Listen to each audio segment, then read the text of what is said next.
अस्सलाम वालेकुम वरहमतुल्लाहि वबरकातुहू। अॼु मुंहिंजो जेको टॉपिक आहे उहो आहे गुड़ मिठाई। गुड़ ऐं मिठाई मशहूरु मिठाण आहे।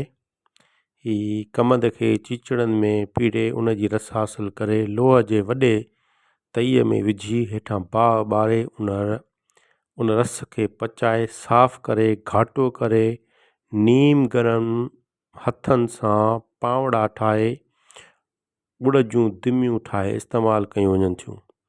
जेकॾहिं उन्हनि जा पावड़ा न ठाहिया वञनि त घोटे पाउडर जी सूरत में मिठाई ठाहे इस्तेमालु कई वञे थी। गुड़ ऐं मिठाई जो रंग ॻाढ़ो फिकाइण महिल ते थिए थो। हिन जो ज़ाइको लज़ीज़ मिठो थिए थो।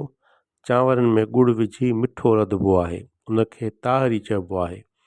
अटे में मिलाए ॻुड़हाड़ी ऐं मिठी मानी पचाई वञे थी। हलवनि में इस्तेमालु थिए थो। हिन में रेवड़ियूं, लायूं ऐं तिरनि वग़ैरह जा खाइण वारा लज़ीज़ बोणीदा बि ठाहिया वञनि था। गुड़ शरबतनि में बि इस्तेमालु थिए थो। तबीब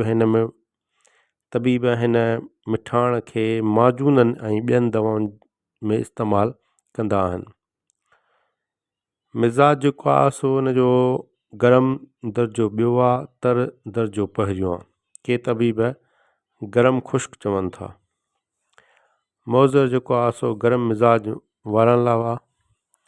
मुसल जेको आहे सो खटाण, कारा मिर्च, अदरक आहे।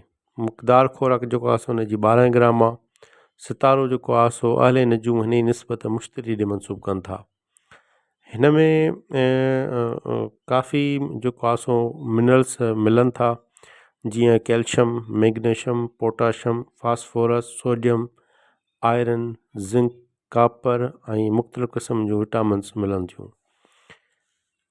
गुड़ जेको आहे सो कब्ज़े खे ख़तमु करे थो, पेट खे हल्को करे थो, चर्बी खे घटाए थो, रत खे साफ़ करे थो, बुख लॻाए थो, मथे जे सूर में मुफ़ीद आहे, रतु वधाए थो।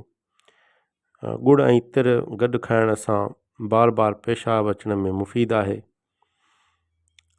उज़वनि खे ताक़त ॾिए थो, बादी ऐं बलगम खे ख़तमु करे थो, मनीअ खे वधाए थो। मुबाशरत खां पोइ गुड़ खाइण सां थकु नथो थिए। तबीबनि गुड़ खे माखीअ जे क़ाइम मक़ाम लिखियो आहे। तबीब पुराणे गुड़ खे तरजीह ॾियनि था। ही दम, खंघि, ज़ुफ़्बा ऐं ज़ुफ़ बदन में मुफ़ीद आहे। मादे खे ताक़त ॾिए थो, गैस तेज़ाबियत खे ख़तमु करे थो।